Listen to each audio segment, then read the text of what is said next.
What if I told you that one small act of kindness could change a life forever? That, in the coldest winter, in the busiest city in the world, the smallest voice could spark a story of hope and love.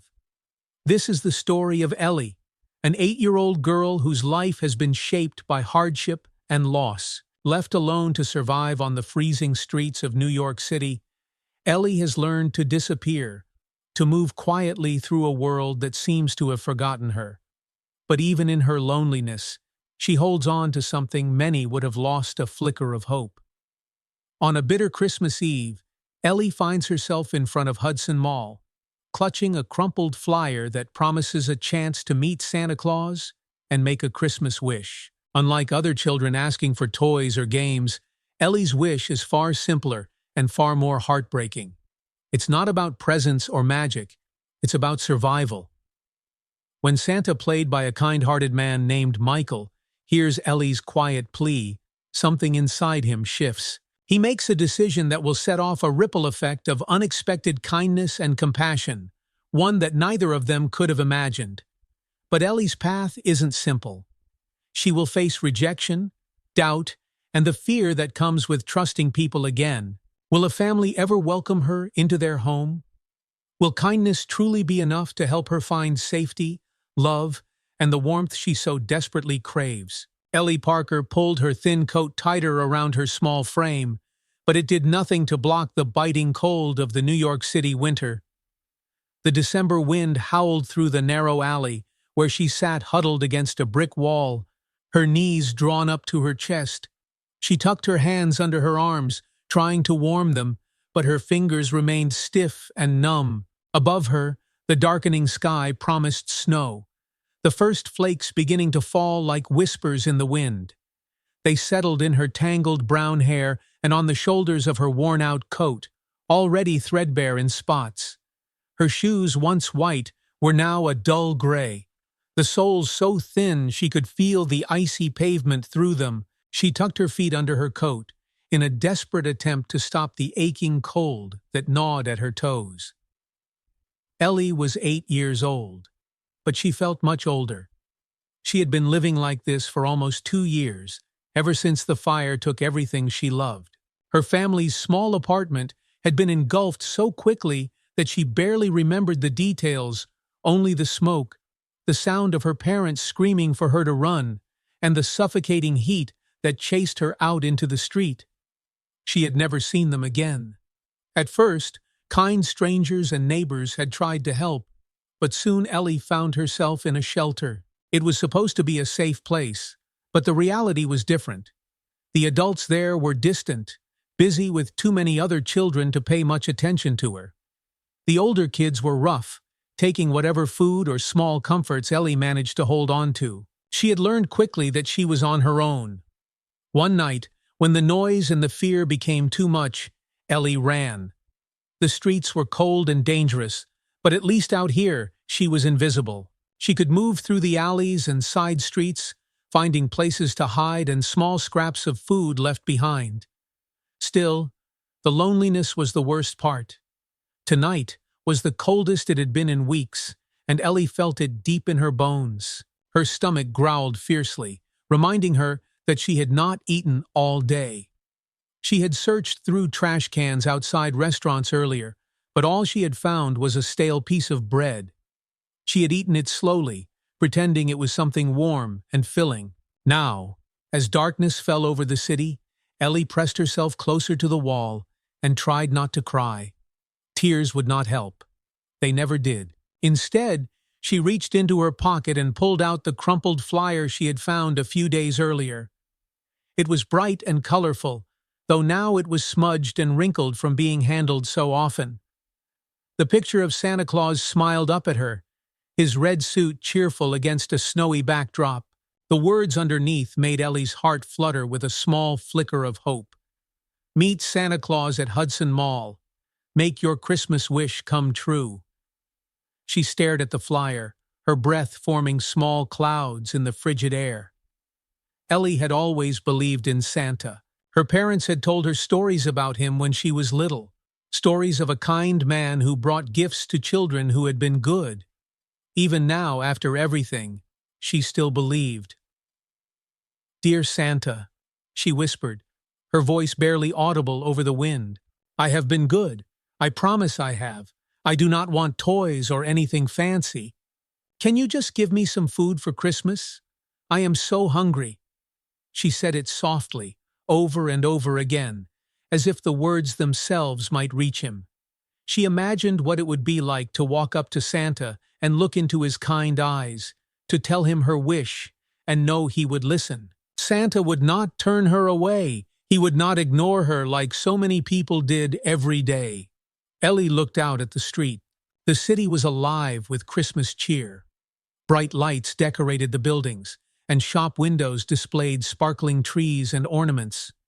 Families passed by, bundled in warm coats and scarves, their arms full of shopping bags. Children clung to their parents' hands, pointing at decorations with wide, excited eyes. Ellie watched it all, her heart aching with longing. She wondered what it would feel like to hold someone's hand like that, to be wrapped in a warm coat and led into a cozy home filled with laughter and food. For a moment, she let herself imagine it. She imagined sitting by a crackling fire with her parents, sipping hot cocoa and watching the snow fall outside. But reality came crashing back, and the dream faded. The snowflakes were falling faster now, and the wind seemed to slice through her like a blade. Ellie shivered violently. She knew she needed to find a place to sleep, somewhere away from the wind and snow. Slowly, she pushed herself to her feet, her legs stiff and weak. She tucked the flyer back into her pocket and glanced around. The diner down the street had closed hours ago, but its awning would provide a little shelter. It was not much, but it was better than nothing. As she made her way to the diner, her steps were slow and unsteady. She passed people who barely looked at her, their faces turned away as if she were invisible. A man walked past, holding a cup of steaming coffee, the smell making Ellie's stomach twist painfully. She tried not to look at him, afraid he might shout at her to go away. But then, something unexpected happened. The man stopped. Ellie froze, her heart pounding as he turned to look at her. He was older, with kind eyes and a face lined with age. For a moment, Ellie thought he would tell her to leave, but instead, he held out his coffee cup. "Here, sweetheart," he said softly. "Take this. You look like you need it more than I do." Ellie blinked up at him, stunned. She stared at the cup in his hand, the warmth of the steam rising into the cold air. She hesitated, afraid this might be a trick, but the man just smiled. "Go on," he urged gently. "It's yours." Ellie's small, numb fingers reached out and took the cup. The warmth spread through her hands instantly, and she nearly cried. "Thank you," she whispered, her voice cracking. The man gave her a nod and walked away, disappearing into the crowd. Ellie stood there for a long moment, holding the cup close to her chest. The heat seeped through her fingers, spreading up her arms like a lifeline. She brought the cup to her lips and took a small sip. It was coffee, bitter and strong, but it warmed her from the inside out. She looked down at the cup and smiled faintly. It was such a small thing, but it felt like a miracle. Someone had noticed her, someone had cared enough to help. Ellie walked to the diner and curled up under the awning, the cup still cradled in her hands. The wind howled around her, and the snow continued to fall. But for the first time in a long time, Ellie felt something more than cold and hunger. She felt hope. As she sipped the last of the coffee, she whispered into the darkness, "Please, Santa, I'll go to Hudson Mall tomorrow. I just want to see you. I'll be good. I promise." The flyer in her pocket felt like a promise itself. Tomorrow was Christmas Eve, and she would find a way to get to Santa. He would listen. She knew he would. Huddled against the wall, Ellie closed her eyes. The cold was still there, and her stomach still ached, but she held on to that small flicker of hope as tightly as she could. Outside, the snow fell in a quiet, endless blanket, covering the city in white. And Ellie dreamed of a warm meal and a man in a red suit who would not turn her away. The morning sun rose pale and cold, barely cutting through the thick gray clouds that still hung heavy in the sky. Ellie woke with a start, her small body shivering violently beneath the diner's awning. The coffee cup, now empty, had grown cold in her hands during the night. She set it down beside her and rubbed her stiff fingers together, blowing warm air onto them in a feeble attempt to bring them back to life.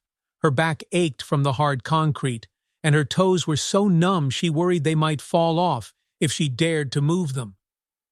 Ellie wiggled them carefully, letting out a breath of relief when she felt a faint tingle in response. As miserable as she was still here. Ellie sat up and reached into her coat pocket, pulling out the crumpled flyer. The paper was worn and smudged, but Santa's smiling face still looked as kind and inviting as it had the day she found it. She stared at the words, "Make your Christmas wish come true," and felt that same small flicker of hope she'd clung to the night before. Today was Christmas Eve. "I'll see Santa today," Ellie whispered to herself, as if saying it out loud would make it come true. The city was starting to wake up. People moved quickly down the sidewalk, bundled in heavy coats and scarves. A taxi honked at a car that was going too slow, and the smell of fresh coffee and bagels drifted through the air as nearby shops began to open. Ellie's stomach growled at the familiar scents, the ache in her belly sharp and relentless. She stood slowly, her legs wobbly from the cold, and tucked the flyer back into her pocket. Her shoes slipped slightly on the icy sidewalk as she made her way toward the heart of the city. Hudson Mall was several blocks away, but Ellie had walked farther before. She could do this. The streets felt larger than life as Ellie weaved through the bustling crowds. She kept her head down, her arms folded tightly across her chest to block out the wind. No one paid her any mind, just as she'd expected. She had become very good at being invisible. Ellie had seen the mall once before, when her parents were alive. It had seemed magical back then, with its tall, glittering Christmas tree out front and the holiday music that played softly through speakers hidden in the bushes. She remembered holding her mother's hand, her face pressed against the toy store window as she marveled at all the dolls and teddy bears lined up inside. The memory tightened something in her chest, and Ellie shook it off. Those days were gone now. She was not here for toys or candy. She was here for something much simpler, something she hoped Santa could understand. The walk felt endless, but finally, Ellie rounded a corner and saw it. Hudson Mall. It looked even more magnificent than she remembered. The massive glass doors shimmered in the faint winter sunlight, and the towering Christmas tree in the plaza glowed with golden ornaments and hundreds of twinkling lights. The sight took Ellie's breath away, if only for a moment. She stopped in her tracks, staring up at the tree. It was so beautiful, so perfect, it hardly seemed real. Families bustled around it, stopping to take pictures and laugh as their children pointed excitedly. Ellie watched them quietly, her heart a mix of wonder and longing. For just a moment, she let herself imagine what it would feel like to be part of one of those families. She could almost hear her parents' voices, telling her to smile for the camera, their laughter warm and bright in her ears. "Keep moving," Ellie whispered to herself, pushing the thought away. She tightened her grip on the flyer and made her way toward the mall entrance. The glass doors were large and heavy, but she managed to slip through behind a family as they entered, unnoticed. The warmth inside the mall hit her like a wave, and Ellie had to stop and catch her breath. It smelled like cinnamon and pine, the music playing softly overhead, a cheerful jingle. Ellie blinked, letting her eyes adjust to the brightness. The mall was alive with people, mothers hurrying from store to store, children tugging on their parents' hands, and teenagers laughing with their friends. The decorations were everywhere, from garlands hanging along the railings to wreaths placed on every storefront. It was like stepping into a different world. Ellie stood frozen for a moment, suddenly unsure of what to do next. She had made it inside, but the mall was enormous, and there were so many people. Her eyes darted around until she spotted a sign that made her heart leap. Santa's Grotto, second level. An arrow pointed toward the escalators on the far side of the mall. Ellie took a shaky breath and began walking, keeping close to the walls as she moved through the crowd. Her heart pounded in her chest with every step. She was so close now. All she had to do was get to Santa. The escalators loomed ahead of her, shiny and silver, carrying families to the second level. Ellie hesitated for a moment, watching the people step onto the moving stairs like it was the easiest thing in the world. She had not been on an escalator in years, and the sight of it made her nervous. "Come on, Ellie," she whispered to herself, summoning every bit of courage she had. She waited until there was a small gap between people and stepped onto the escalator. The metal steps moved smoothly beneath her, lifting her higher and higher until the first floor seemed to disappear below. As she reached the top, Ellie's eyes found it Santa's Grotto. It was more beautiful than she could have imagined. Twinkling white lights wrapped around a wooden archway, and snow fake but perfect dusted the ground.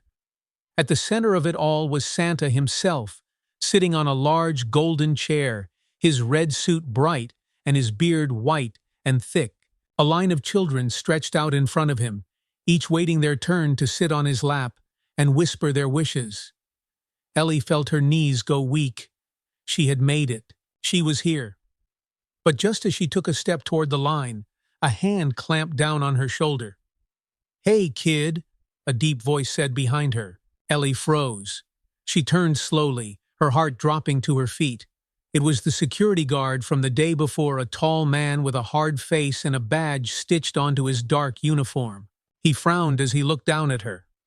"What do you think you're doing here?" the guard demanded, his voice sharp. Ellie opened her mouth, but no words came out. She held up the crumpled flyer, as if it would explain everything for her. I just want to see Santa," she said softly, her voice trembling. The guard shook his head. "This isn't a playground, kid. You can't just wander in here." "Please," Ellie whispered, tears stinging her eyes. "I just want to tell him my wish." The guard's expression softened for a brief moment, but then he sighed impatiently. "Santa is for customers. You need to leave." He grabbed her arm and began to steer her back toward the escalator. Ellie struggled, her small voice breaking. "Please, I need to see him. Please, just let me talk to him." Heads turned as people stopped to watch the commotion, their faces a mix of curiosity and judgment. Ellie's cheeks burned with humiliation, but she fought to hold on to the flyer as the guard pulled her away. Before she knew it, Ellie was outside again, stumbling onto the cold sidewalk. The heavy glass doors closed behind her, muffling the sound of the holiday music. For a long moment, Ellie stood there, staring at her reflection in the glass. Tears slipped silently down her cheeks as the wind whipped around her. Her chest ached, and her fingers curled tightly around the flyer in her pocket. She wanted to run, to hide, to give up. But then, as she looked back at the glowing lights of the mall, something inside her hardened. "I'll come back," Ellie whispered to herself, her voice shaking but firm. "I have to try again. I have to." She turned and walked away, the cold biting into her skin, but the flyer still clutched tightly in her hand. Tomorrow was Christmas Day. She had one last chance to make her wish come true. Ellie walked through the city streets, the flyer still clutched tightly in her hand. The cold wind stung her face, and snowflakes danced wildly around her like tiny white sparks. She tried not to think about what had just happened, the security guard, the judgmental stares, the embarrassment. Instead, she focused on the mall's warm glow, still visible far behind her. Her breath came out in short, uneven puffs as she whispered to herself, "I'll try again tomorrow. I have to." Christmas Day was her last chance. She had heard people talking about it on the streets. Hudson Mall closed early on Christmas Eve, but would open again for just a few hours on Christmas morning. If she could slip inside then, when the crowds were smaller and fewer guards were watching, she might still see Santa. The thought filled her with both determination and doubt. Her heart told her it was possible, but a quieter voice, the one shaped by years of disappointment, whispered back, "What if he doesn't listen? What if he turns you away too?" Ellie shook the thought off as best she could. Right now, she had other worries to contend with. The sun was already starting to set, its pale light fading into the gray sky. She needed to find a place to sleep before the snow grew heavier. She headed toward a narrow alley she had slept in before, her feet dragging over the icy sidewalk. Her body ached all over, the cold making every step feel heavier than the last. Ellie knew she had to keep moving. If she stopped for too long, the freezing wind would take what little warmth she had left. The alley was dark and quiet, shielded from most of the wind. A few old cardboard boxes lay scattered against the wall, along with a tattered blue tarp someone had abandoned weeks ago. Ellie knelt down, pulling the tarp over herself like a blanket. It was dirty and smelled like mildew, but it was better than nothing. She leaned back against the wall, hugging her knees to her chest. The snow fell in a steady rhythm now, gathering along the edges of the alley where the wind could not reach. Ellie watched it pile up slowly, her eyelids heavy with exhaustion. Her thoughts drifted back to the flyer in her pocket. Even now she could picture Santa sitting in his golden chair, surrounded by twinkling lights and smiling children. She imagined herself walking up to him, her voice clear and strong as she made her wish. "Dear Santa," she whispered into the quiet darkness, "I just want some food. That's all I want. I promise I've been good." The words hung in the air, as fragile as the snowflakes falling around her. Ellie closed her eyes, her tired body finally giving in to sleep. The next morning, Ellie woke up with a start. She blinked in confusion as the sound of footsteps echoed through the alley. The snow had stopped during the night, leaving a thin white blanket across the ground. The light was weak, filtered through the cloudy sky, but Ellie could tell it was morning. She pushed the tarp aside and sat up just as a man walked past the mouth of the alley. He glanced at her briefly, his face unreadable, before looking away and continuing on his way. Ellie was used to it. Most people saw her and chose to ignore her, but not everyone. A few moments later, she heard footsteps again, this time slower, more deliberate. Ellie tensed, pulling the tarp close to her chest. When she looked up, she saw the same man from before, standing at the entrance to the alley. He was middle-aged, wearing a heavy coat and a wool hat pulled low over his ears. In his hands was a small paper bag, the kind that crinkled when you held it.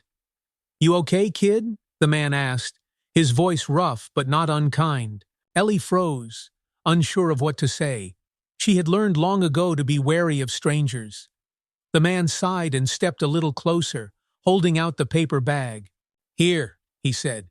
"It's just a bagel and some hot tea. Figured you could use it." Ellie stared at the bag, her stomach twisting painfully at the thought of food. She hesitated, her fingers twitching against the tarp. "It's not a trick," the man said, as if reading her mind. "Just take it." Slowly, Ellie reached out and took the bag. The warmth of the tea seeped through the paper, warming her cold fingers. She looked up at the man, her voice small and uncertain. "Thank you." The man nodded, his face softening. "Take care of yourself, kid." He turned and walked away, disappearing back onto the busy street. Ellie watched him go, the bag still clutched tightly in her hands. When she opened it, the smell of the bagel hit her first, warm and buttery. She took a small bite, savoring the taste, before reaching for the tea. It was hot, the steam warming her face as she brought it to her lips. Tears filled Ellie's eyes as she sipped the tea, the warmth spreading through her like a gentle hug. It was such a small thing, a bagel and tea, but to Ellie, it felt like the greatest gift in the world. Kindness, she thought. It still exists. She finished the food slowly, making it last as long as she could. When the bag was empty, Ellie carefully folded it and tucked it into her coat pocket, as if to save a memory of the kindness she had been shown. Her eyes drifted back to the flyer. Today was Christmas Day. She had one more chance to see Santa and tell him her wish. "I can do this," she whispered to herself. "I have to try." The streets were quieter than usual as Ellie made her way back toward Hudson Mall. Most of the shops were still closed, their lights dark behind frosty windows. A few people moved through the streets, carrying steaming cups of coffee or hurrying to visit family. When Ellie finally reached the mall, her heart pounded in her chest. The massive Christmas tree still stood proudly in the plaza, its golden ornaments shining even brighter in the weak morning light. The mall doors were open, and Ellie could see a few families already heading inside. She hesitated at the entrance, her breath catching in her throat. What if the guard was still there? What if she got thrown out again? "No," Ellie whispered, shaking off the doubt. "I can do this." She slipped inside, keeping her head low as she moved through the warm, brightly lit lobby. The smell of cinnamon and pine filled the air again, and for a moment, Ellie let herself believe she belonged here. Santa's grotto was exactly where it had been the day before, on the second level. Ellie spotted the sign for the escalators and moved quickly, her small body weaving through the few early morning shoppers. She kept her head down, avoiding the eyes of anyone who might notice her. When she reached the second floor, Ellie's heart leapt. Santa was there, just as she had imagined, sitting in his golden chair surrounded by twinkling lights. The line of children was much shorter today, only a few families waiting their turn. Ellie took a deep breath and walked toward the grotto, her steps small but steady. She kept her eyes fixed on Santa, ignoring the people around her. Her hands trembled as she approached the front of the line, her heart beating so loudly she could barely hear the Christmas music playing in the background. "Sweetheart?" Ellie looked up, startled. A woman in a red vest was smiling down at her, holding a clipboard. She was one of Santa's helpers, Ellie realized. "Are you here to see Santa?" the woman asked kindly. Ellie nodded, unable to speak.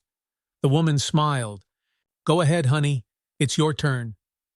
Ellie's chest tightened as she stepped onto the platform, her small shoes scuffing against the fake snow. She looked up and met Santa's eyes, a man with a round face, soft blue eyes, and a beard as white as freshly fallen snow. He smiled warmly at her, his expression kind and patient. "Hello there," Santa said softly, his voice warm and gentle. "What's your name?"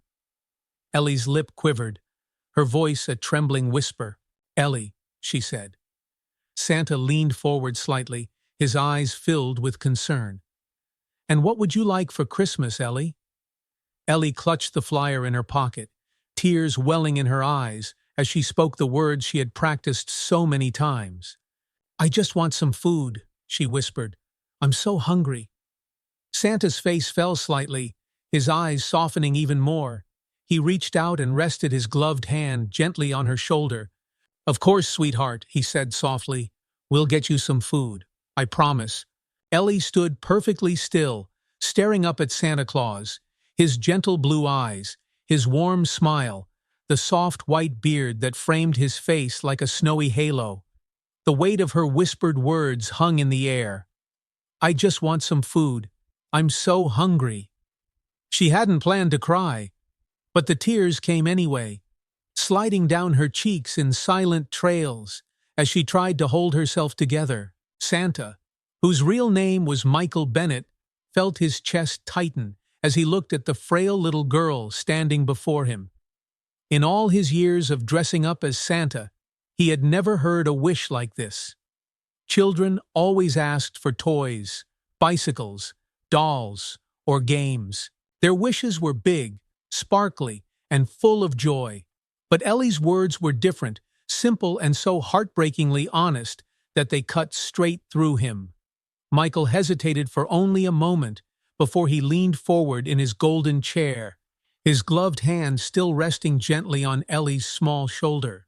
"It's okay, sweetheart," he said softly. "We'll take care of you. I promise." Ellie's lip quivered, and she looked down at her worn-out shoes. No one had ever said those words to her before. "We'll take care of you." She didn't know if she could believe them, but for the first time in a long time, she wanted to. Michael glanced over his shoulder at one of Santa's helpers, a kind woman named Diane, who had worked the grotto with him for years. Diane had been watching the exchange, her clipboard clutched to her chest and tears brimming in her own eyes. Michael gave her a small nod, silently asking for her help. She understood immediately and hurried off to fetch something. Turning back to Ellie, Michael offered her the warmest smile he could. "Why don't you sit with me for a minute?" he said, patting his knee gently. Ellie hesitated, her thin shoulders trembling as she wiped her tears on the sleeve of her coat. The families waiting in line behind her had started to whisper, their voices a mix of curiosity and impatience, but Ellie ignored them. Carefully, she climbed onto Santa's lap, her tiny body dwarfed by the bright red suit and the wide golden chair. Michael lowered his voice so only Ellie could hear. "How long has it been since you've had something to eat, sweetheart?" Ellie shrugged, avoiding his gaze. "Yesterday, I think. I found some bread in the trash." Her voice was so soft, it was almost carried away by the hum of the mall. Michael swallowed hard, trying to keep his composure. He looked at Ellie, her hollow cheeks, the way her coat barely fit, her worn-out shoes, and knew he could not let her leave like this. "Do you have anywhere to go?" he asked gently. Ellie shook her head, her fingers gripping the edge of her coat. "I sleep in alleys. It's not too bad." Her voice trembled, betraying her words. Michael closed his eyes briefly, steadying himself. No child should have to say that, he thought. "Well, Ellie, we're going to change that today." Diane returned then, holding a small bag of cookies and a steaming cup of cocoa she had brought from a nearby cafe. "Here you go, Santa," she said, handing them to Michael. "Thank you, Diane," Michael said softly. He held the bag and the cup out to Ellie. "This is for you, sweetheart. I know it's not much, but it'll help warm you up for now." Ellie looked at the cup and the bag as if they were made of gold. Her fingers trembled as she took them, the warmth of the cocoa seeping through her frozen hands. She looked up at Michael with wide, teary eyes. "Thank you," she whispered. Michael smiled gently. "You're welcome. Now listen to me carefully, Ellie. You don't have to leave just yet. After I finish here, I'm going to help you. Okay?" Ellie stared at him, her heart pounding in her chest. She wanted so badly to believe him, but promises had been broken before. People had said they would help, only to turn their backs on her once she was out of sight. But Michael's eyes were kind, so kind, that it made her chest ache, and for a moment she dared to hope he meant it. "Okay," Ellie whispered back, holding the cocoa close to her face and taking a small sip. It was rich and sweet, and the heat traveled down her throat and warmed her from the inside out. She had forgotten what something warm felt like. Diane stepped closer, her voice quiet as she leaned toward Michael. "Are you sure about this? You know the mall won't like it if you leave your shift early." Michael glanced back at her and gave a small, determined nod. "Let them fire me if they want," he said. "This little girl needs help, and I'm not going to stand by and do nothing." Diane looked at Ellie and smiled softly. "I'll cover for you as long as I can." "Thank you," Michael said gratefully. For the next hour, Ellie sat quietly at the edge of Santa's grotto, sipping her cocoa and nibbling on the cookies. She watched the other children come and go, their excited laughter filling the air as they climbed onto Santa's lap and whispered their Christmas wishes. Some of them stared at her as they passed, but Ellie didn't mind. She stayed still, trying not to draw attention to herself. But her eyes kept drifting back to Michael Santa. He looked so busy, but every now and then he glanced over at her and gave her a reassuring smile, as if to say, "I haven't forgotten about you." Finally, when the line had emptied and the last of the families had moved on, Michael stood up and stretched his back, his red suit shifting slightly. "Well, that's it for today, folks," he called to the remaining staff. "Santa's heading back to the North Pole." There were a few chuckles from the employees as they began tidying up, and Michael walked over to Ellie. She looked up at him nervously, the empty cocoa cup still clutched in her hand. "Come on, kiddo," Michael said softly. "Let's get you something proper to eat." Ellie hesitated, doubt flickering in her eyes. "You mean it?" Michael knelt down so he was level with her. "I mean it, Ellie. I'm not leaving you out here alone. I promise."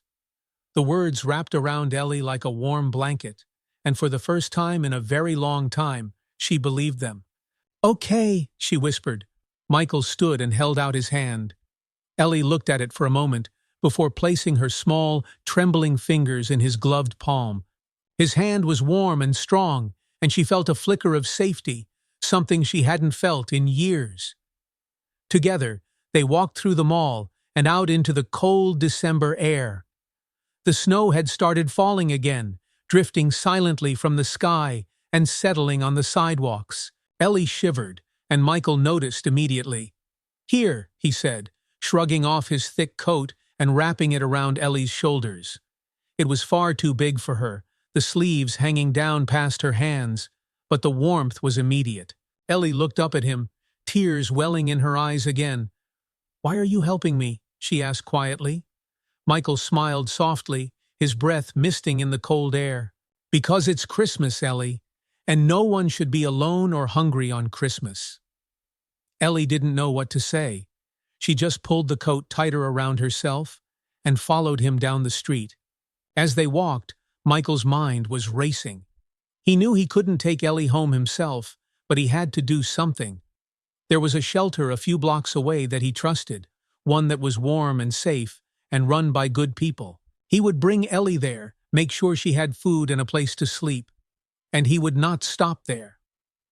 Michael glanced down at the little girl beside him, her small frame nearly swallowed up by his coat, and felt a new resolve settle deep in his heart.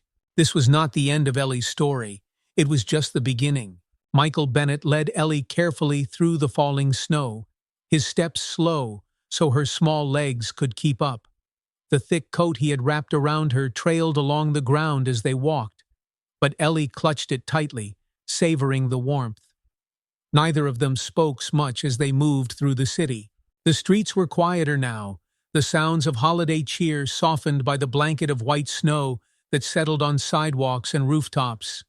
The occasional car passed by, its headlights glowing like distant lanterns in the thickening gray. Michael's thoughts raced as he glanced down at Ellie, whose head was bent against the cold wind. She looked so fragile, so small, but there was something in the way she carried herself, her back straight, despite the shivers, her steps steady, despite her exhaustion that told him she was tougher than most people her age. Still, no child should have to be this strong, Michael thought. "Where are we going?" Ellie's small voice broke the silence, muffled slightly by the coat's collar. Michael offered her a reassuring smile. "To a safe place, sweetheart. There's a shelter a couple of blocks away. They'll have food, heat, and a warm bed for you." Ellie's steps faltered for just a moment. She had been to shelters before, places with hard cots, cold stairs, and too many people crowded into too little space. The memories made her chest tighten, and doubt flickered in her eyes. Michael noticed immediately. He stopped walking and knelt down in front of her, the snow gathering lightly on his shoulders and beard. "Ellie," he said gently, "this is a good shelter. I promise. The people there are kind, and they'll take care of you.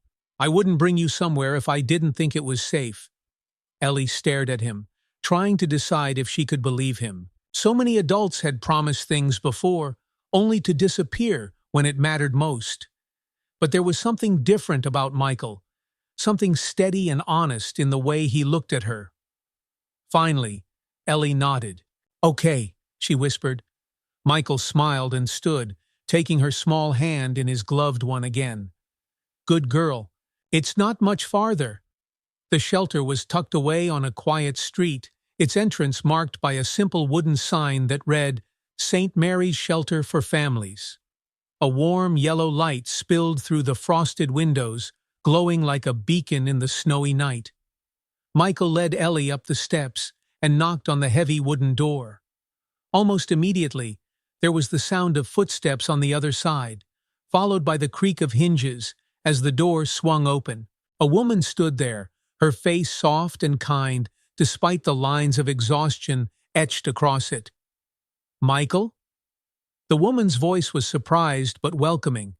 "What are you doing here this late?" Michael smiled faintly. "Hi, Susan. I need a favor." Susan Hill had run the shelter for nearly a decade, dedicating her life to helping families and children who had nowhere else to go. She was tall and sturdy, with short gray hair and a no-nonsense attitude softened by a heart full of compassion. Her sharp eyes landed on Ellie, who shrank back slightly behind Michael's leg. Susan's expression softened immediately. "Well, who do we have here?"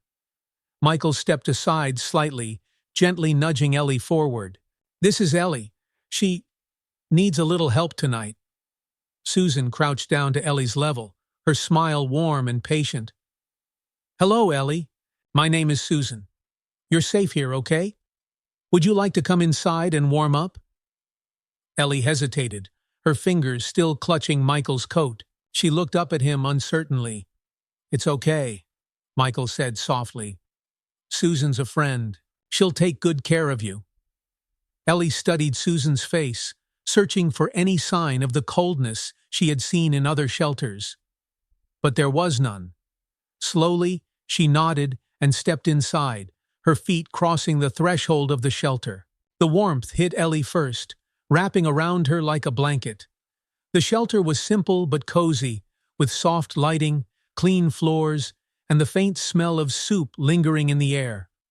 The sound of quiet chatter drifted from a nearby common room where families sat together, sharing food or playing quietly with their children. Susan led Ellie to a small table near the entrance, where a basket of clean blankets sat. "Why don't you sit here for a minute while I get you something to eat?" she said gently. Ellie nodded, lowering herself into the chair. She watched as Susan disappeared into a side room before glancing up at Michael, who was still standing nearby.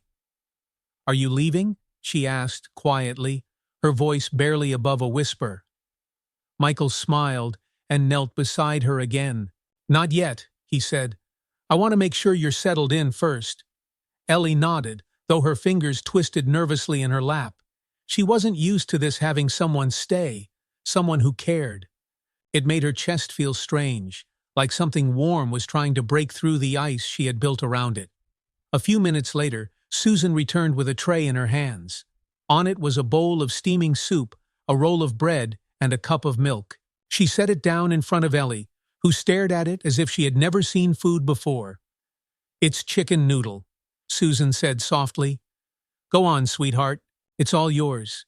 Ellie picked up the spoon slowly, her hands still trembling from the cold.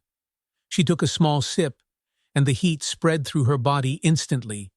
It tasted better than anything she could remember, salty and warm, like comfort itself. Tears stung Ellie's eyes as she took another bite, the bread soft and warm in her hands. She ate slowly, afraid to rush through something so precious. Michael watched her quietly, his heart aching and swelling at the same time. He had done the right thing. He knew that now. Susan sat down across from Michael, lowering her voice so Ellie wouldn't hear. "Where did you find her?"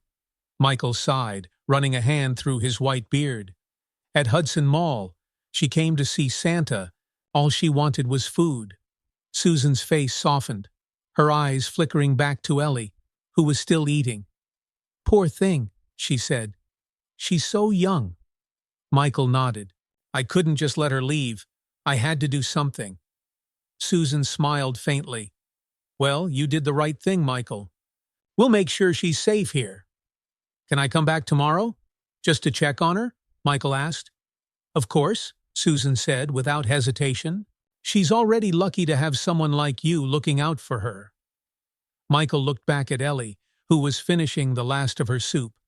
He knew he couldn't take away all the hardship she had been through, but he could make sure she didn't face it alone. Later that evening, Susan showed Ellie to a small room with clean cots lined up against the wall.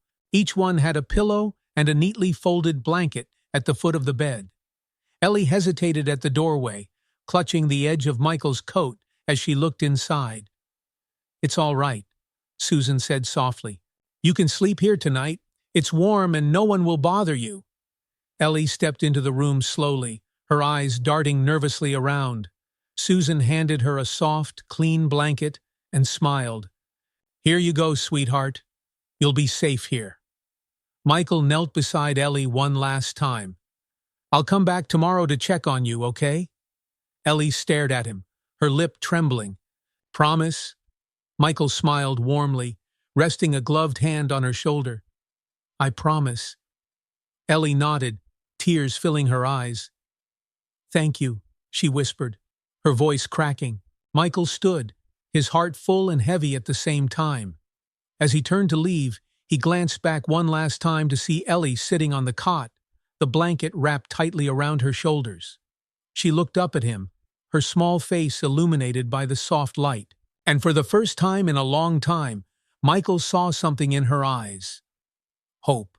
The next morning, Ellie woke up to the soft sounds of people moving quietly in the shelter. For a moment, she felt disoriented, her small body sinking into the unfamiliar softness of the cot. Then, as her eyes adjusted to the dim light, the memories came flooding back. Michael, the food, Susan's kind voice, and the promise that she would be safe. For the first time in as long as Ellie could remember, she hadn't woken up shivering or afraid. The blanket Susan had given her was thick and warm, cocooning her like a hug. Ellie blinked up at the ceiling, almost afraid to move. She wondered if this was a dream, something her mind had created to protect her from the cold alleyways. But the faint chatter of voices from the common room told her it was real. She sat up slowly, clutching the blanket tightly around her shoulders, and looked around. The room was quiet now, the other children still curled up in their cots, their faces peaceful. Her stomach grumbled softly, and Ellie felt a pang of embarrassment, though no one could hear it. She climbed out of the cot, her small feet hitting the cold floor. She still wore Michael's oversized coat, its sleeves dangling past her hands. She hugged it close as she padded out of the room, following the smell of food. When Ellie reached the common area, Susan was already there, handing out bowls of oatmeal to the other children. She looked up and smiled when she saw Ellie. "Good morning, sweetheart," Susan said warmly. "Did you sleep okay?" Ellie nodded shyly, the words catching in her throat. She wasn't used to being asked questions like that. Susan patted the edge of a table. "Come on over. I saved you some breakfast." Ellie hesitated, her feet shifting on the wooden floor. Then she walked forward, her eyes widening, when Susan placed a bowl of steaming oatmeal and a spoon in front of her. There was even a small swirl of brown sugar on top, melting into the heat. "Take your time," Susan said gently. Ellie sat down and picked up the spoon, her hands still trembling slightly. The oatmeal was thick and sweet, warming her from the inside with every bite. She ate slowly, savoring it, just as she had with the soup the night before. Her stomach had grown so used to being empty that even something simple like oatmeal felt like a feast. As Ellie finished, she heard the front door of the shelter creak open. The sound of snow boots on the floor made her heart skip, and she looked up, her chest tightening with anticipation. It was Michael. He stood in the doorway, brushing snow off his hat and beard. His face lit up when he saw Ellie sitting at the table, the oversized coat still wrapped around her. "Good morning, Ellie," he said warmly, his voice a deep, steady hum. Ellie couldn't stop the small smile that crept onto her face. "Hi," she whispered. Michael walked over and knelt beside her chair, his eyes kind as he searched her face. "How are you doing, kiddo? Did you sleep okay?" Ellie nodded. "It was warm," she said softly. "I'm glad," Michael said, his smile widening. "You look better already." Susan walked over, wiping her hands on a towel. "She had a good night," she said to Michael, "and a good breakfast this morning." Michael looked back at Ellie, his expression softening. "That's what I like to hear." He reached into his coat pocket and pulled out a small brown paper bag. "I brought you something, Ellie." Ellie blinked in surprise as Michael handed her the bag. Her fingers brushed against it, and she realized it was still warm. When she opened it, the smell of fresh bread and butter filled the air. "It's from a bakery near my apartment," Michael explained. "I figured you might like something warm for later." Ellie's throat tightened, and she looked up at Michael with wide, tear-filled eyes. "Thank you," she whispered. Michael rested a hand on her shoulder. "You're welcome, Ellie. You don't have to thank me." That afternoon, as snow fell steadily outside the shelter windows, Michael sat down with Susan to explain what had happened the day before. He told her about Ellie's visit to Santa's grotto, about her heartbreaking wish, and about how he had found her, huddled alone in the alley.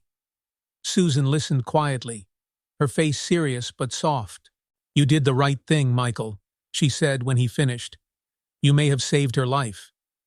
Michael shook his head. "It doesn't feel like enough. I wish I could do more for her." "You've already done more than most people would," Susan replied. "Kindness like that, it means everything to a child like Ellie." As they spoke, the front door of the shelter creaked open again. This time, it wasn't Michael or another volunteer. It was a man holding a camera bag, his face familiar to Michael. "Tom?"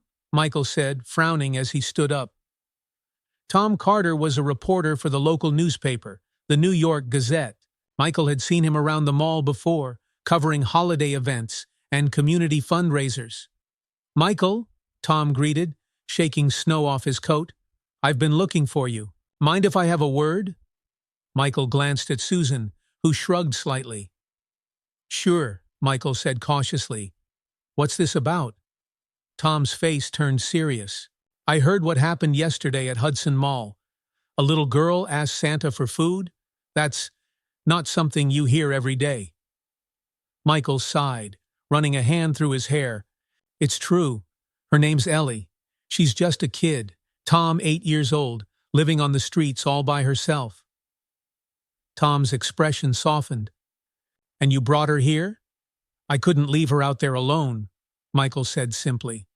Tom nodded, scribbling something in his notebook.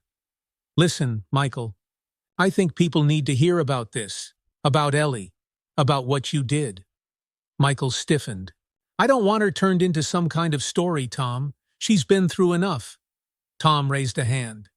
"I get it, but a story like this, it could help. It could bring attention to the shelter, to other kids who are out there like Ellie, and it might even inspire people to do something about it." Michael hesitated, looking back at Ellie, who was sitting quietly in the corner, hugging his oversized coat around herself. Her small face looked calmer now, less afraid, but there was still a shadow in her eyes. "Do you think it could help her?" Michael asked quietly. Tom nodded. "I think it could help a lot of kids like her." After a long pause, Michael sighed and rubbed the back of his neck. "Okay, tell the story, but don't make it about me. Make it about Ellie. Make it about the kids who need help." Tom smiled faintly. "You've got it." The next morning, the story was everywhere. The headline on the New York Gazette website read, "A Little Girl's Christmas Wish, the Santa Who Wouldn't Turn Away." The article told Ellie's story with care and compassion, how an 8-year-old child had asked Santa for food instead of toys, and how a man named Michael Bennett had stepped in to help her. Tom described the harsh reality of children living on the streets and the quiet heroes who refused to ignore them. The story spread quickly. People shared it online, their comments filled with outrage, sadness, and a desire to help. Donations began pouring into St. Mary's Shelter food, clothes, blankets, and money. People called Susan, offering to volunteer or asking how they could help children like Ellie. At the shelter, Susan read the story aloud to Michael, who sat quietly beside her, listening. "You've done something incredible, Michael," she said. Michael shook his head, his gaze drifting toward Ellie, who was sitting by the window, watching the snow fall. She's the one who's brave, he said softly. I just gave her what she deserved all along. Across the city, strangers were reading about Ellie and asking themselves the same question. What can I do to help? By the time the sun dipped below the snowy horizon that evening, St. Mary's Shelter was buzzing with an energy it hadn't seen in years. Packages and bags began arriving, blankets, coats, boxes of non-perishable food, and even toys. Volunteers showed up, rolling up their sleeves and asking Susan how they could help. The small shelter felt alive, transformed by a wave of kindness that had begun with Michael, Ellie, and a single newspaper story. Ellie, though, stayed quiet through it all. She sat by the window in the common room, her chin resting on her knees as she watched the snow fall gently outside. Her fingers tugged at the edge of Michael's oversized coat, which she still wore like armor. The activity in the shelter felt strange to her, like she was watching someone else's story unfold. The sound of children laughing and adults chatting filled the room, but Ellie's mind drifted elsewhere. The newspaper story had changed everything, and while she saw the good it had done, the food, the warmth, the attention, there was still a small voice in the back of her mind, whispering doubts. What happens next? How long can this last? Ellie had learned not to trust good things. The world had taught her that nothing lasted forever. The shelter was warm, yes, and Michael had helped her, but deep down, she feared this was only temporary. Her thoughts were interrupted when she heard footsteps behind her. She turned slightly to see Michael, his Santa hat tucked into his coat pocket, carrying 2 steaming mugs of cocoa. He set one down in front of her and sat in the chair beside her. Still snowing, huh? Michael said softly, looking out the window. Ellie nodded, her eyes still fixed on the flakes drifting through the darkening sky. It's pretty, she murmured. Michael sipped his cocoa, his eyes studying Ellie's small frame. Susan told me the shelters had donations pouring in all day. You know you started all of this, right? Ellie glanced at him, her brow furrowing slightly. Me? Michael nodded. Yeah, people read about your wish, about how brave you were to ask for help. You reminded them what Christmas is supposed to be about. Ellie looked down into her cocoa, her fingers wrapped tightly around the mug. I don't feel brave, she said quietly. I just didn't know what else to do. Michael smiled faintly, resting his hand on the edge of the table. Sometimes, Ellie, asking for help is the bravest thing you can do, and you did it. Ellie didn't respond right away. She stared at the steam rising from her cocoa, her heart unsure of how to hold on to Michael's words. She wanted to believe him, wanted to believe she had done something good, but part of her was still waiting for it all to fall apart. As the room filled with the warmth of volunteers and chatter, Susan walked over with a couple Ellie had never seen before. They were bundled up against the cold, their faces soft and kind. The woman had short brown hair tucked under a wool hat, and the man carried himself with a quiet strength. Ellie, Susan said gently, crouching beside her. There are some people I'd like you to meet. Ellie looked up cautiously, her grip on the cocoa tightening. This is Margaret and John Thompson, Susan said, gesturing to the couple. They're good people, and they wanted to come here to meet you. Margaret stepped forward, her smile warm but not overwhelming. Hi, Ellie, she said softly. It's very nice to meet you. Ellie looked between them, unsure of what to say. She pulled Michael's coat closer around herself, feeling safer in its familiar weight. John spoke next, his voice deep but kind. We heard about your story, he said gently, and we wanted to help however we could. Ellie frowned slightly, her eyes darting to Susan. Are they here to give more food? She asked quietly. Susan smiled gently, though there was a trace of sadness in her eyes. Not exactly, sweetheart. Margaret stepped forward again, kneeling so she was at Ellie's level. Ellie, she said carefully, John and we don't have any children of our own, but we've always wanted to share our home with someone who needs it. Ellie blinked, not fully understanding at first. You're home? John nodded, his gaze soft and steady. Susan told us about you, and we thought maybe you'd like to visit us for a little while, just to see if you like it. Ellie's chest tightened as the words settled in. Her first instinct was to pull away, to retreat back into herself like she always did. She had been in homes before briefly, when she first entered the shelter system, and none of them had felt safe. People had been kind at first, but the warmth never lasted. They don't have to, Ellie said abruptly, looking at Susan. I'm fine here. Michael leaned forward then, his voice soft and steady. Ellie, he said gently, you don't have to go if you don't want to. But maybe you could just visit. Margaret and John seem like good people. Ellie looked up at Michael, her eyes searching his face. He wasn't pushing her, wasn't forcing her into anything. He was just asking her to try. She looked back at Margaret and John, who were watching her patiently, their smiles never wavering. They weren't rushing her either. Finally, Ellie whispered, Just a visit? Margaret nodded. Just a visit. You can come see our house, and if you don't like it, you don't have to stay. We promise. Ellie glanced down at her Coco again, her thoughts swirling. She didn't trust herself to hope, but Michael's calm presence beside her gave her a small spark of courage. Okay, Ellie said softly. Just a visit. Margaret's smile widened, and John nodded, relief written all over his face.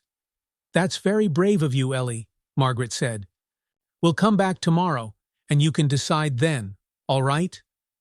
Ellie nodded, not trusting herself to speak. Susan placed a gentle hand on Ellie's shoulder. You're doing just fine, sweetheart. As Margaret and John said their goodbyes and left, Michael stayed seated beside Ellie, his Coco now cold and forgotten. He looked down at her, his voice soft. You did good, kiddo. Ellie frowned. I didn't do anything. Michael smiled faintly.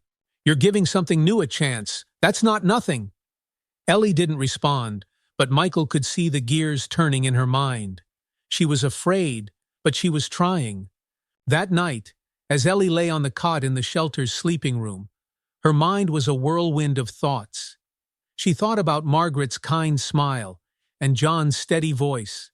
She thought about the words, just a visit, repeating them in her head like a mantra.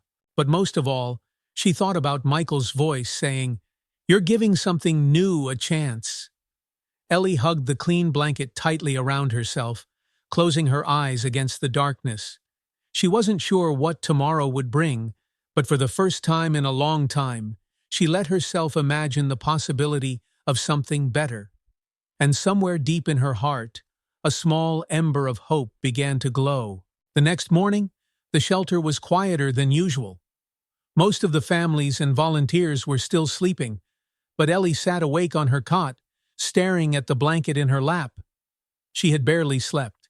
Her mind had been too full of questions, too tangled with uncertainty. Margaret and John were coming back today.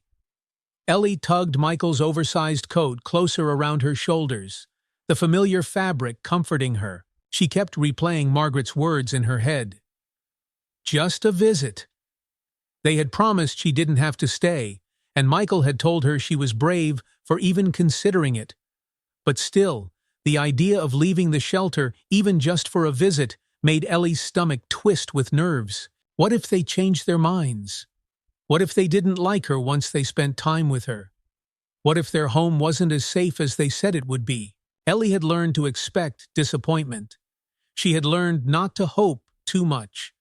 But Michael's words from the night before echoed in her ears. You're giving something new a chance. That's not nothing. She wanted to believe him. The sound of footsteps made Ellie look up. Susan appeared in the doorway, a gentle smile on her face. Good morning, Ellie, she said softly. Margaret and John will be here soon. Are you feeling okay? Ellie shrugged, pulling her knees to her chest. I guess so. Susan walked over and crouched beside her. You don't have to go if you don't want to, sweetheart. But I think they really want to get to know you, and they seem like good people. Ellie looked down at the blanket. "What if they don't like me?" she whispered. Susan reached out and tucked a strand of Ellie's hair behind her ear. "Oh, Ellie," she said softly, "they will. You're a wonderful little girl, and you deserve to be cared for." Ellie bit her lip, her chest tightening. It had been so long since anyone had said those words to her. Before she could respond, a knock echoed from the shelter's front door. Susan glanced back toward the hallway. "That's them," she said gently. "You don't have to rush. Take your time, okay?" Ellie nodded, her heart pounding as Susan stood and left the room. She sat frozen for a long moment, her small hands gripping the edge of Michael's coat. She could hear voices coming from the common area, Margaret's soft, warm tone, and John's deeper, steady voice. Taking a deep breath, Ellie climbed off the cot and stood. She smoothed the front of the coat as best she could, even though it still swallowed her small frame. Then she slowly made her way down the hall, her footsteps soft against the wooden floor. When Ellie reached the common room, Margaret and John were standing by the doorway, talking quietly with Susan. They turned when they saw Ellie, their faces lighting up with warm smiles. "Hi, Ellie," Margaret said softly, her voice cheerful but gentle. "Are you ready?" Ellie hesitated, shifting on her feet. "Just for a visit?" she asked quietly, looking at Susan for reassurance. Susan smiled and nodded. "Just a visit, sweetheart. You can come back whenever you want." Margaret knelt down so she was at Ellie's level. "That's right," she said softly. "We're just going to spend some time together today. If you don't like it, you don't have to stay. But we'd love to show you our home." Ellie looked into Margaret's kind brown eyes, and then at John, who stood slightly behind her, his expression steady and patient. There was no pressure in their faces, no sign of disappointment or impatience, just kindness. Finally, Ellie nodded. "Okay," she whispered. Margaret's smile grew wider, but she didn't push. "We're so glad, Ellie," she said. "Do you have everything you need?" Ellie glanced down at Michael's coat. "This is all I have," she said softly. Susan stepped forward and placed a gentle hand on Ellie's shoulder. "You're going to be okay, sweetheart. Michael will be so proud of you when he hears." Ellie nodded again, her throat tight. She didn't say anything as Margaret held out her hand.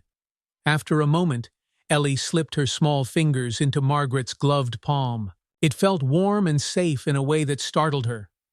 "Let's go," Margaret said with a smile.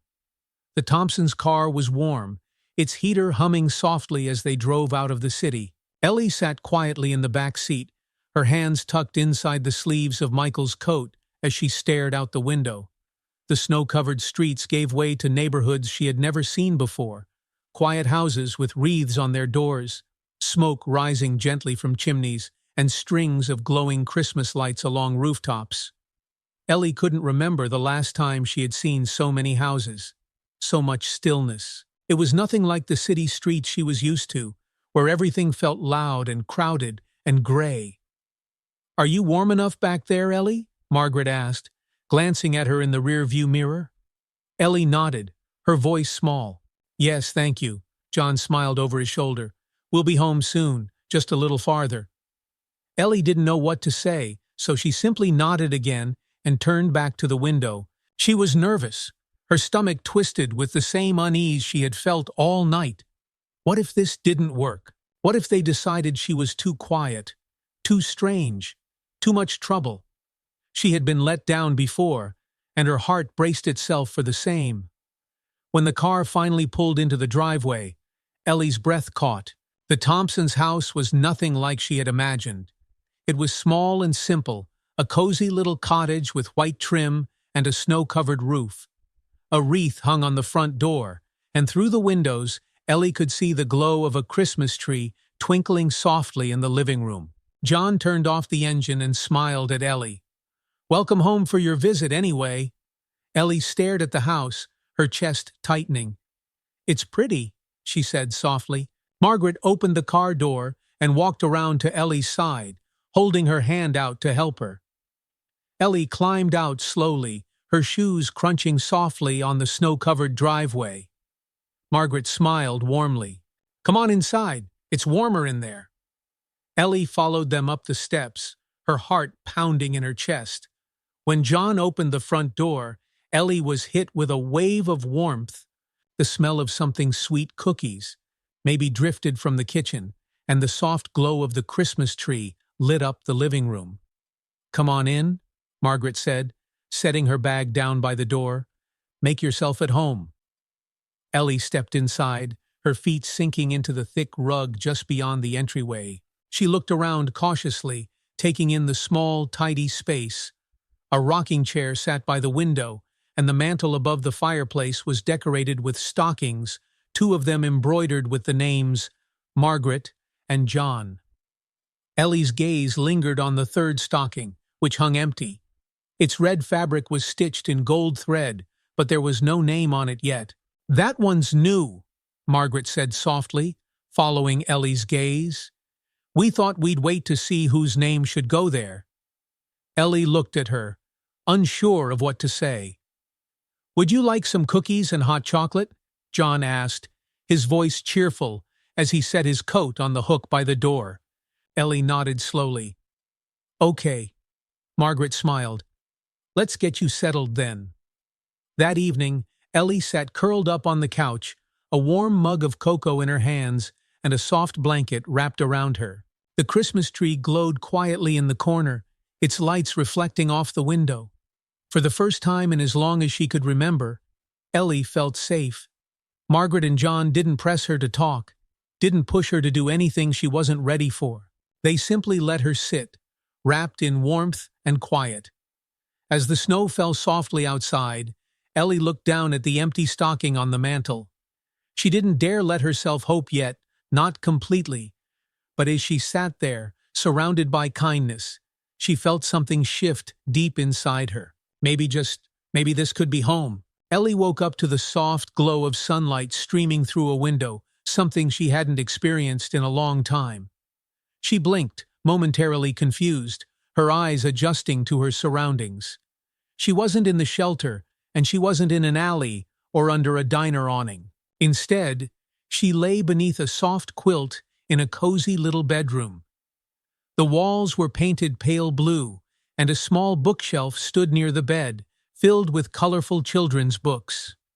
The room felt safe. It smelled like laundry detergent and pine, and the air was warm against her cheeks. She turned her head and saw Michael's coat draped over the chair near the door. For a moment, Ellie just lay there, listening to the silence, her heart uncertain. It felt strange to wake up somewhere soft and warm, to feel, if only for a moment, like she belonged. A quiet knock broke the stillness. "Ellie, are you awake?" Margaret's soft voice carried through the door. Ellie sat up quickly, her fingers tightening in the quilt. "Yes," she called back, her voice small. The door creaked open, and Margaret poked her head in, a kind smile lighting up her face.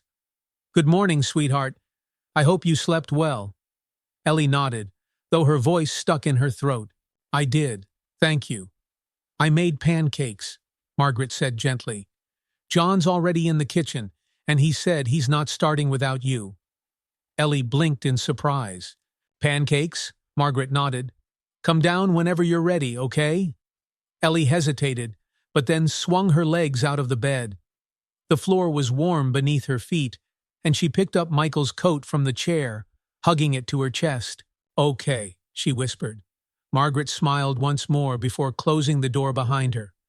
Ellie sat on the edge of the bed for a long moment, her thoughts spinning. Pancakes.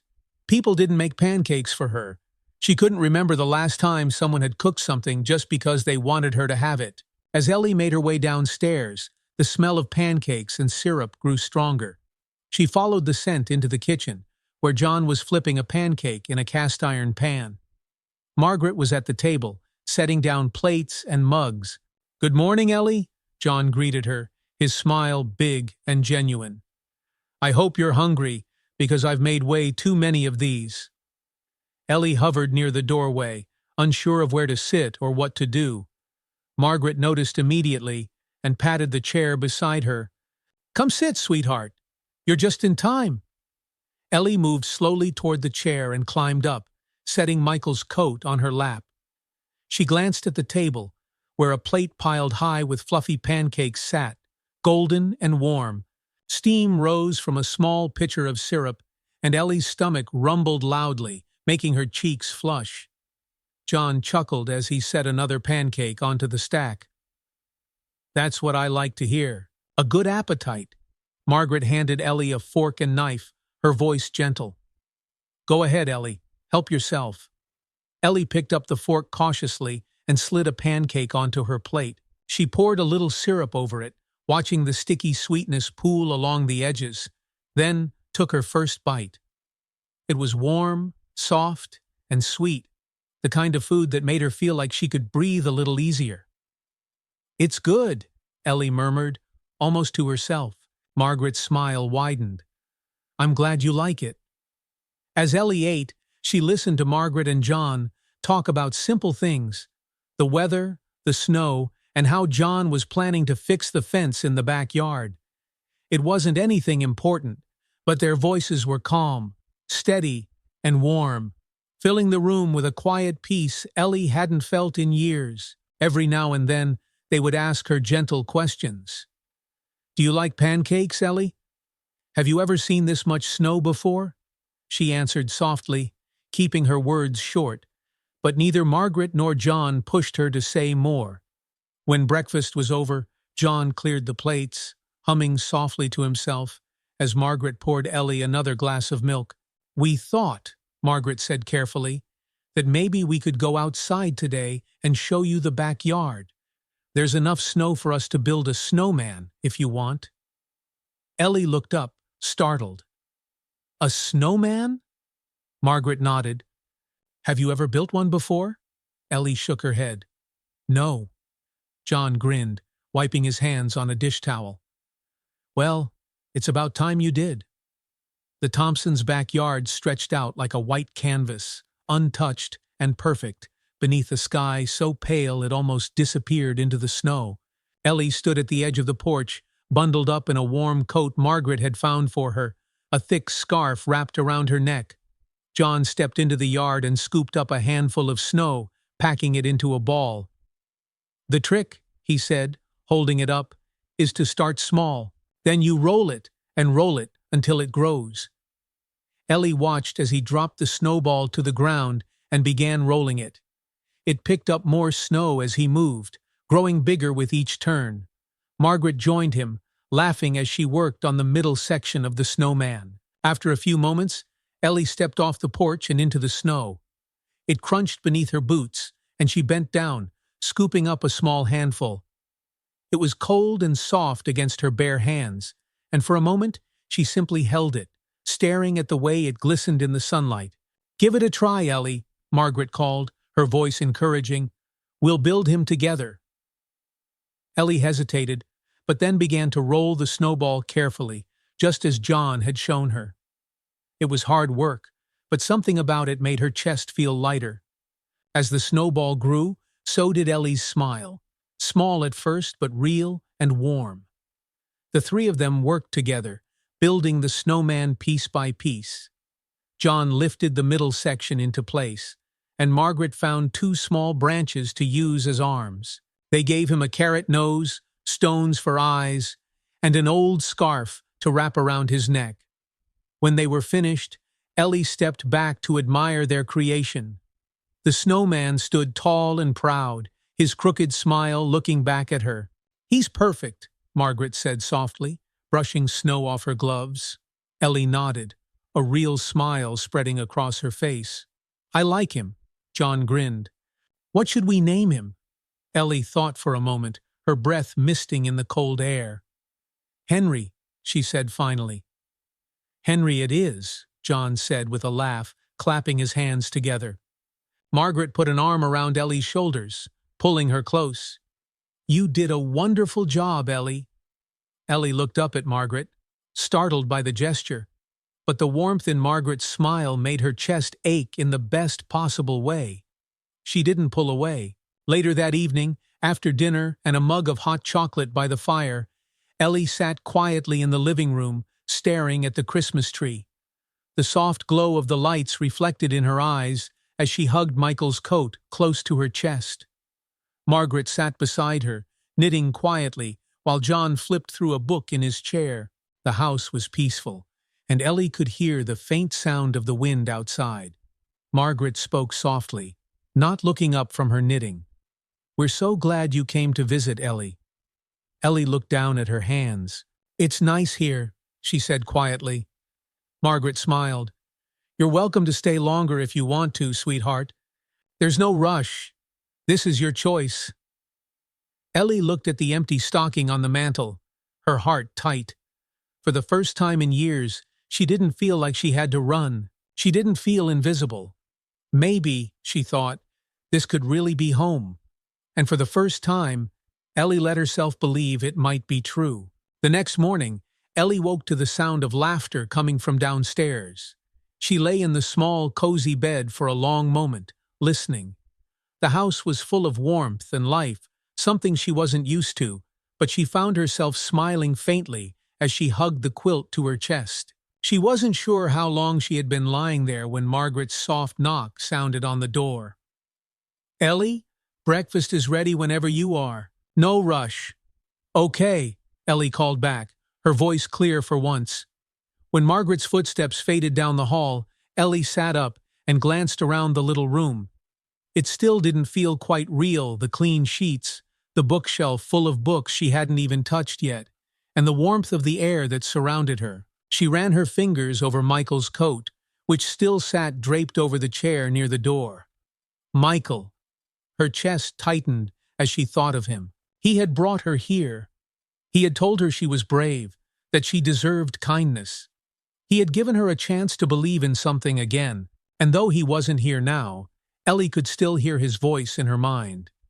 "You're giving something new a chance." Ellie climbed out of bed, got dressed, and carefully folded the quilt before heading downstairs. The smell of pancakes and bacon greeted her as she walked into the kitchen, where John was flipping food on the stove, whistling softly. "Morning, kiddo," he called, his voice bright. "Hope you're hungry again." Ellie smiled shyly as she sat at the table, where Margaret had already set a plate for her. "Good morning," Ellie said softly, the words feeling strange but good on her tongue. Margaret turned from the sink, her face lighting up. "Good morning, sweetheart. Did you sleep well?" Ellie nodded. "Yes, thank you." Margaret and John exchanged a small, happy look as John set a plate of bacon on the table. "Eat up, Ellie," he said. "We've got a busy day ahead of us." Ellie paused, her fork hovering over her plate. "A busy day?" Margaret smiled as she poured herself a cup of coffee. "It's Christmas Eve, and we've got some decorating left to do." John grinned as he sat across from Ellie. "We also have to pick out a name for that empty stocking hanging on the mantel. Can't leave it blank on Christmas morning." Ellie blinked, her hands going still as she set down her fork. The stocking. Her eyes flickered to the living room, where she could just make out the fireplace from her seat. The empty stocking still hung there, waiting for a name. "You mean, my name?"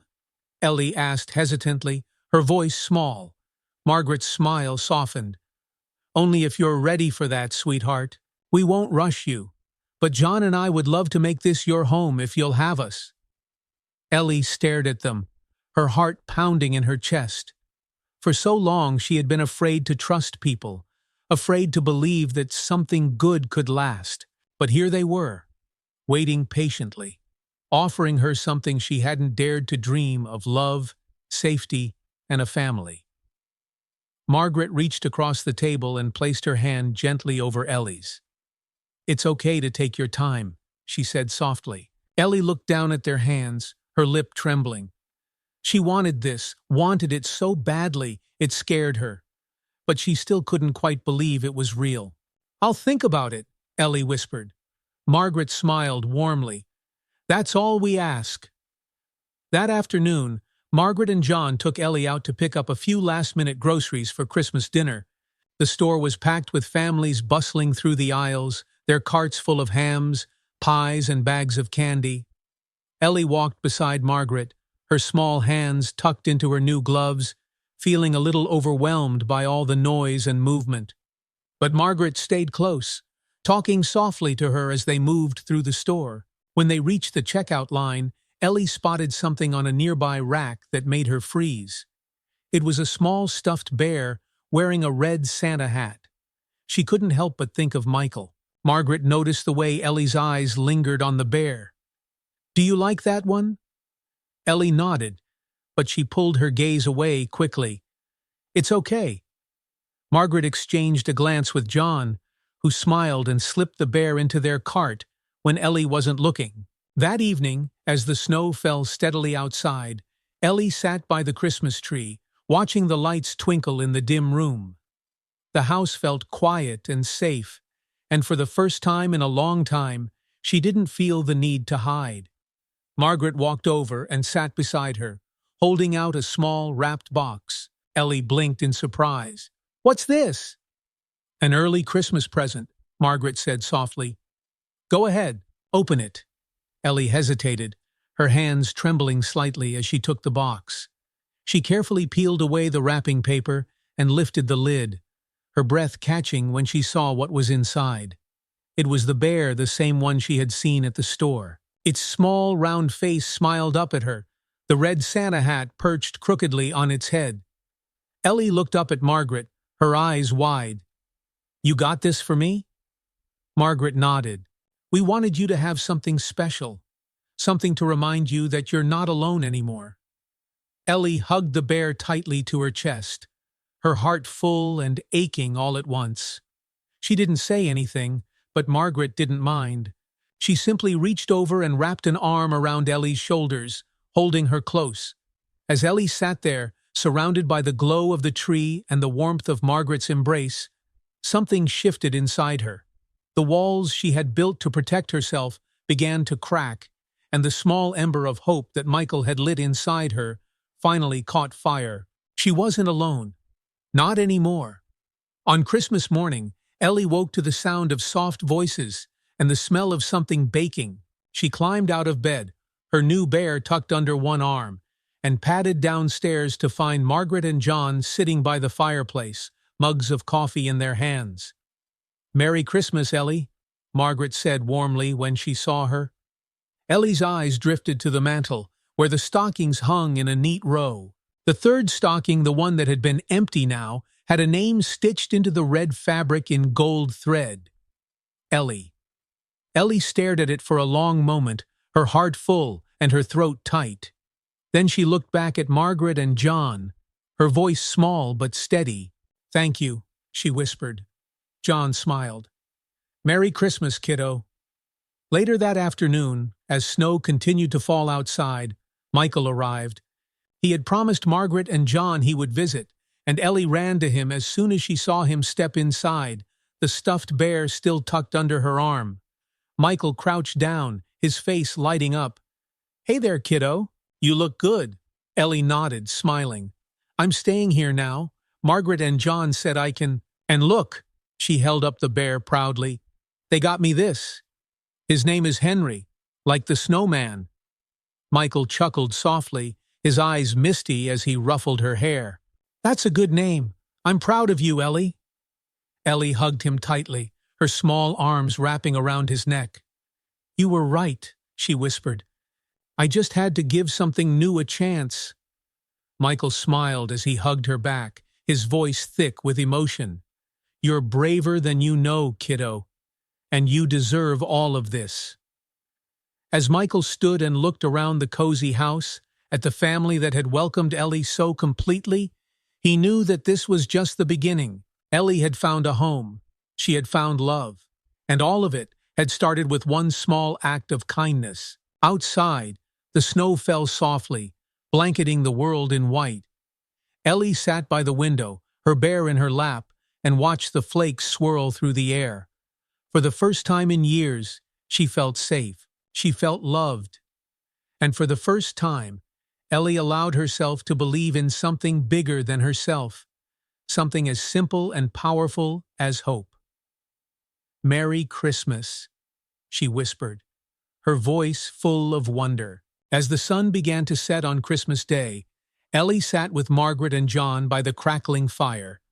The house was filled with the quiet hum of happiness, the warmth of family, the glow of the Christmas tree, and the snow falling gently outside the window. Ellie held Henry, her small stuffed bear, close to her chest, her fingers brushing the soft fabric of the red Santa hat.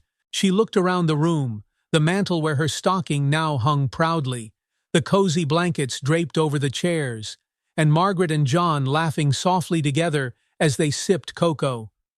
For the first time in as long as Ellie could remember, she felt like she belonged.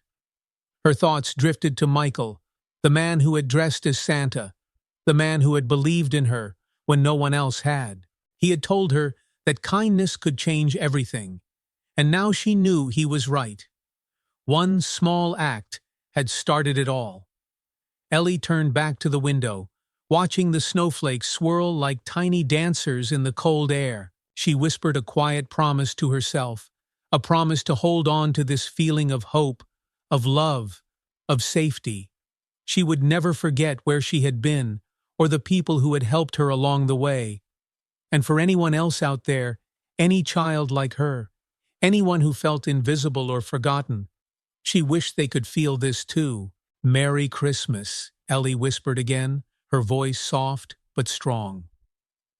Outside, the snow continued to fall, covering the world in quiet, gentle peace.